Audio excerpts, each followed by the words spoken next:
they were really sharp, you know, if you said something to them, they could define it straight away. Famously, I once asked somebody to define the French word sensible, which does not mean sensible, it means sensitive. I said, what does sensitive mean? And a wee guy said, well, if somebody hits you in the head with a brick and you greet, you're sensitive. Which I thought was very Govan, right? I also learned in Govan, I once learned, I started in guidance, right?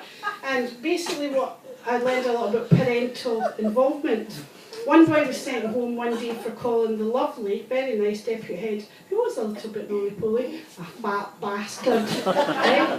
Mr McPhail. So sent home. Mr McPhail, Julie phones the mum, says to the mum, hello, this is Mr McPhail, I'm just phoning to tell you that your son is being sent home. But in the background a voice comes out, who's that on the phone? And she goes, it's McPhail. And the father goes, ah, fab.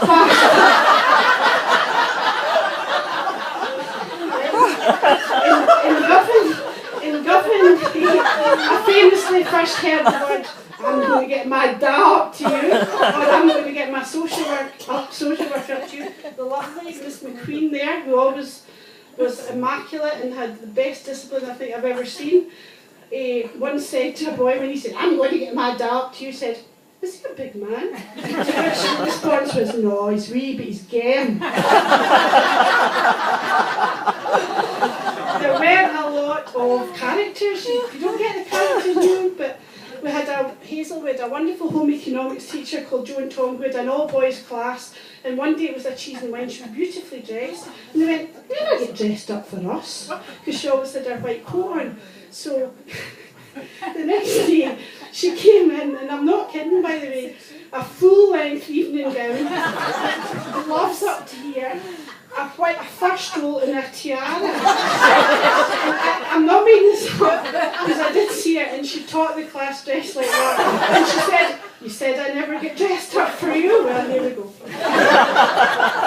Hazel, my very good friend Hazel, sitting over there in the corner, who is a home economics teacher who has some brilliant stories to tell when she worked in Easter House. One of my favourites, the rhubarb identity parade, when Hazel were getting to make rhubarb crumble, and that was fine until a wee woman from across the road came up with a heady, somebody had been stealing a rhubarb, and they had to all lay out the rhubarb and she had to identify the rhubarb, what had been nicked. There was also the time when somebody's glass eye fell down the sink. And Hazel's a lovely person. I could say something there about spaces and teeth, but I'm not going to say it. So basically, Hazel didn't like this person, and when they came up and went, Miss, she went, yes.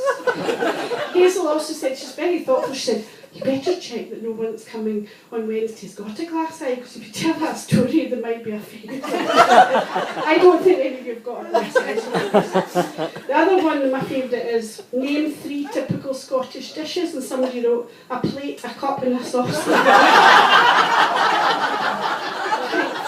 Hazel, I've got a new one for you, Hazel. Okay, so here's one from Friday night that the Home Economics came out with.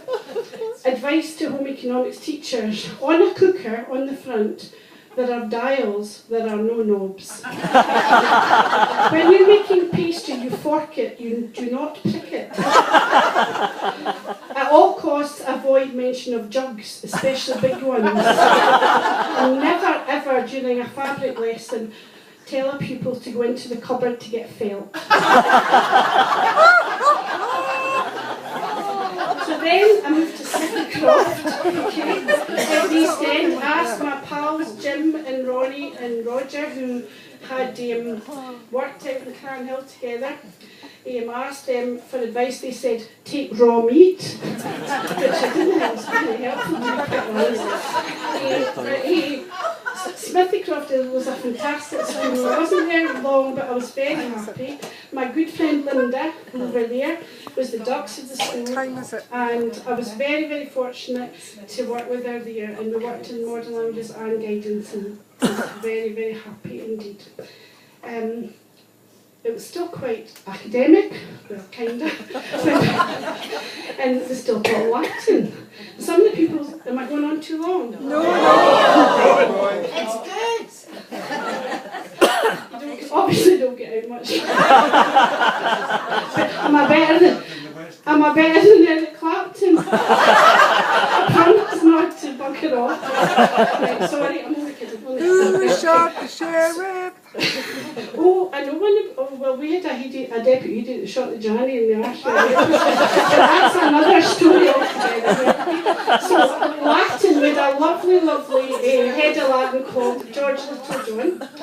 And the pupils would get a bit fed up because they couldn't understand why their pals in the French class were getting speaking tests and they weren't getting any speaking tests in Latin. So there you go. See what I mean, Carol? There we go again. Right, there we go again. Anyway, George's two main techniques for teaching were facsimile transcription and polychromatic adumbration. For those of you who are not familiar, that means copying out and colouring in. It's going to get a bit blue now, so if you don't like swearing, cover your ears. Right, so one person who's just retired recently, Gavin, my lovely colleagues Gavin Steele and his wife Pat are here. We work together in guidance in Smithcroft. And our head of guidance, who rarely emerged from his office, I might say, but he was lovely, he was really nice. Is that nasty? It's true though. But he had to meet with parents, so there was one boy who got excluded and his dad, to put it mildly, was not very happy. So a very acrimonious interview ensued, at which point the dad was telling Willie to stick the school where it was really anatomically impossible to do. So at which point Willie stood up, raised himself up to his full 5'4" and said, "I'm sorry, I'm going to have to terminate this interview." And the retort was, "Fucking Terminator? You're the fucking Terminator? Who do you think you are? Fucking Arnold fucking Schwarzenegger?" Sorry, I didn't say this. Willie was amazing, right? Because he could keep his cool through anything. And we once had an interview with a parent with a son who was only 14 but seemed to spend his whole time drinking, well, not to put too fine a point on it, shagging, and I don't know what else. And this dad, he said that we had him up, the boy wasn't attending, he said, "He's out the house, we don't know where he is, he's disappeared. We keep looking out the window and he's going back and forth, but we don't know where he is." And he said, "You tell that social worker I hit him." "Well, I never hit him." He said, "Well, I tell a lie, I hit him once when I caught him trying to have sex with his wee cousin." At which point my eyes were starting to stand out and stop, so Willie was totally calm. At the end of the interview, he says, "I don't know what to do with him." A fellow said, "Have you thought of putting some bromide in his teeth?" That's not really funny, is it? It is now, Bob. Well, I had some lovely colleagues there. Linda, I've made some very good friends that are still my good friends today, Linda, and through Linda I've come to know her partner Stephen and her good pal Norma. Also Meg, who I got to know in Smithcroft because she was a student there. John Dixon, who might pop in later with his wife, and Gavin and Pat, who I'm absolutely delighted were able to come tonight. Gavin is a fabulous golfer, and one time there was a pupil turned up, and there was a bit of a stramash at the school gates. I don't know if you remember this, Gavin, and somebody was there with a golf club, and Gavin kept his cool at all times and said, "I think you're going to need at least a 7-iron for there." That's one for the golfers. Anyway, I was very happy there indeed. Moved to Renfrew High. Some lovely colleagues are here tonight. Carol, Dorothy and Lorna. Carol and I are not very politically correct. We have some pupils that when we're sharing classes we refer to in code. SGN stands for Specky Ginger Nut. He was one of our particularly loathed pupils. Sorry, Carol, didn't want to bring him up. I've also got a really nice French colleague, Céline, who's managed to come along tonight as well. So we're here. And maybe Julie might pop in, I'm not sure, she's got a wee baby. Also, classroom assistants who are absolutely amazing, Anne Downey, Sally and a drama colleague Fiona.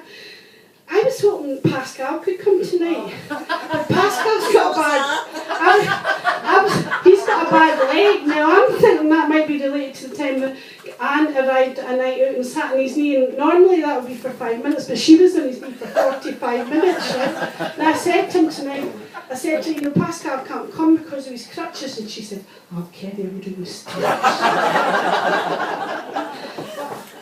It's his birthday, so we can't come. Right, I'm nearly finished. So, what is it like being a teacher? Well, some of you know, I was once asked by a wee girl, Miss, do you like being a teacher? And this was like, you know, in front of other people. And then I slapped her and I said, well, it beats cleaning labbies. To which she replied, is that what you used to do? So I said, well, yes, among other things. So teaching, exhausting.